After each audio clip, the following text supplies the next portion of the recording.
In my life, the 2010s encompassed the high school, college, and first few years of my teaching career. I, like all of you watching this, witnessed Gamergate, Trump's rise to power, and the coming COVID collapse firsthand. The 7th generation of gaming ended and the 8th generation nearly ran its entire course too. Childhood was over, and adulthood came. You're watching Real Deal Games, and in this video, I'll be ranking my top 10 games of the 2010s. These are the games that got me through college, through emotionally destructive relationships, and through the stress of early adulthood. Number 10. Hollow Knight is the greatest indie game made thus far. I played this for the first time in 2019, and I didn't think it was going to be possible for a Metroidvania to rival the likes of Super Metroid and Symphony of the Night, but Team Cherry showed how innovative the indie sphere could be. Hollow Nest is a tragic bit of atmospheric storytelling, hosting the history of a dying civilization, the creeping orange ooze corrupting everything. By exploring the expansive map and killing bosses, the player delves into the deepest recesses of the deep. I plan to revisit this game at some point in the future because I want to do the Gauntlet of the Gods, and everything else this game has to offer. Whenever I get around to it, there will be a post-platinum Rail Deal review on the channel. Number 9. Mortal Kombat is my second favorite gaming franchise, and I remember walking into a Walmart one day in 2011. I spotted the MK9 banner in the electronics section, dropped what I was doing to run over and see what this was all about. I had lived the last 5 years of my life believing Armageddon was going to be the last game in the franchise, so for me, I was seeing the impossible happening in real time. And yes, I know, Versus DC came out before that, but I didn't know about that game at all at this point in my life. I left Walmart that day with a hardback guide of that game, which I wouldn't even be able to play until 2012. I read that guide cover to cover hundreds of times over the following year, and it came with these really cool character-specific card or flyer things with their move list and backstory, which I also enjoyed reading over and over again. MK9 is the primary reason I got a PS3 in the first place. When I was finally able to play this game, I played through the arcade tower with each character on max difficulty. I loved grinding level 300 of the challenge tower with different characters and finished the story mode twice. MK9 is my second favorite game in the franchise and deserves its place on this list. This is one of the two 7th gen games on this list because as I've gotten older and played more games, I've begun to really dislike the gaming trends of that era. This dislike of mine began in 2017 when I started playing through the back catalog of a specific developer,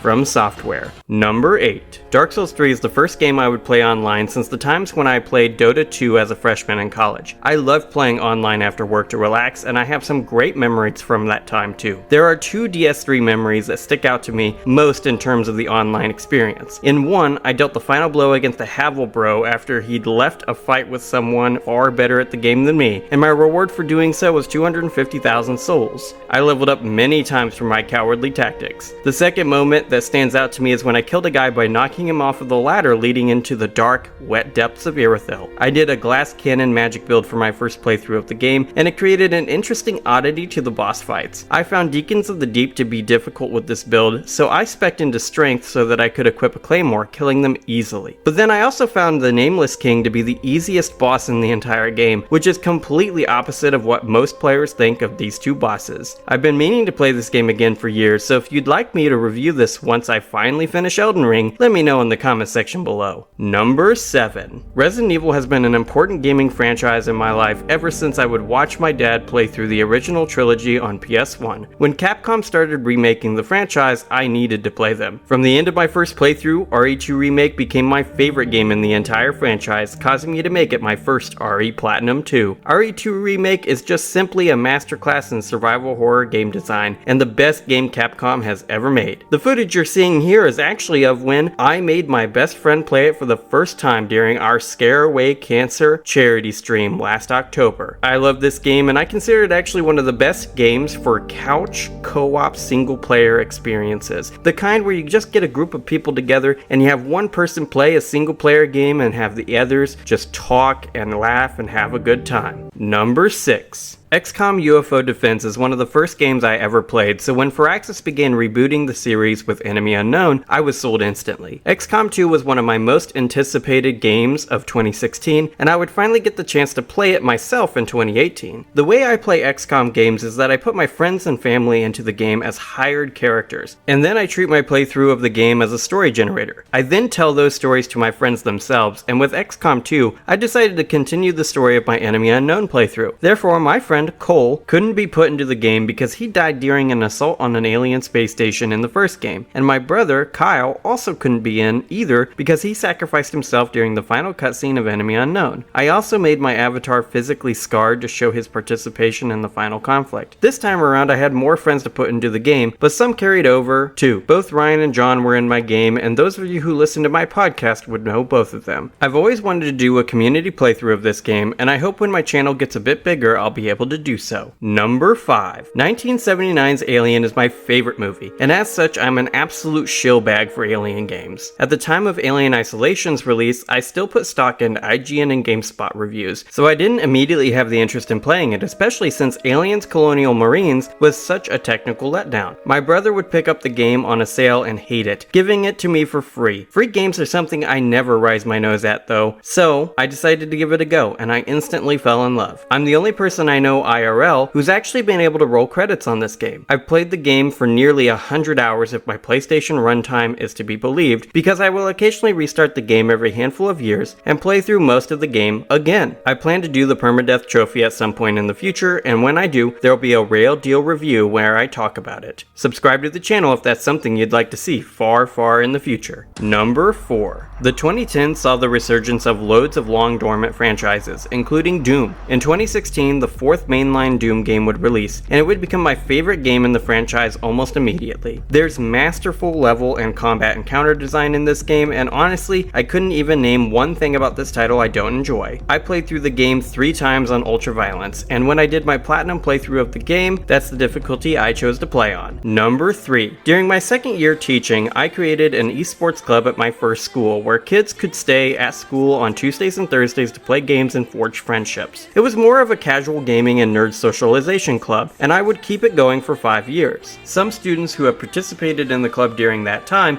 have since become adults and my friends. The biggest game played at the club throughout the full 5 years was Super Smash Bros. Ultimate, making that game a game that changed the lives of many people I know, tangentially of course. The Switch 2 is bound to be dropping sometime soon, and I hope they make another Smash game for that console because the franchise has become something truly special to me due to this era of my life. It might even be the game I play with my future kids when they're younger. Number 2. The second 7th gen game on this list is Dark Souls. Everything that can be said about Dark Souls has already been said by VaatiVidya and so many other video essayists. From Software has always been a company that has ignored gaming trends in favor of making macabre art, and it was only in retrospect I realized I've been a fan of theirs all my life, since I played Tenchu and Armored Core as a kid. I platinumed Dark Souls in 2022, making it my relaxation activity after work, and now I consider FromSoft Souls games to be cozy games as a result. Like many of you out there, From Software is my favorite video game developer these days, and I'm excited to see what they do to follow up Elden Ring and Armored Core 6. Number 1. Until then, I'm able to go back and play the best game of the 2010s, Bloodborne. Bloodborne pairs Lovecraftian horror with a Victorian aesthetic, making a macabre match made in hell. My favorite thing about Bloodborne is the way every single weapon is viable in the late game, and any piece of armor can be worn without sacrificing movement speed. Fashion Souls is an important aspect of these games for me, and Bloodborne is the only Souls game that doesn't require the fashion to be built around from the beginning of the game. Like DS3, this game has been on my replay list for a while, so let me know in the comment section below if a Rail Deal review of this is something you'd like to see far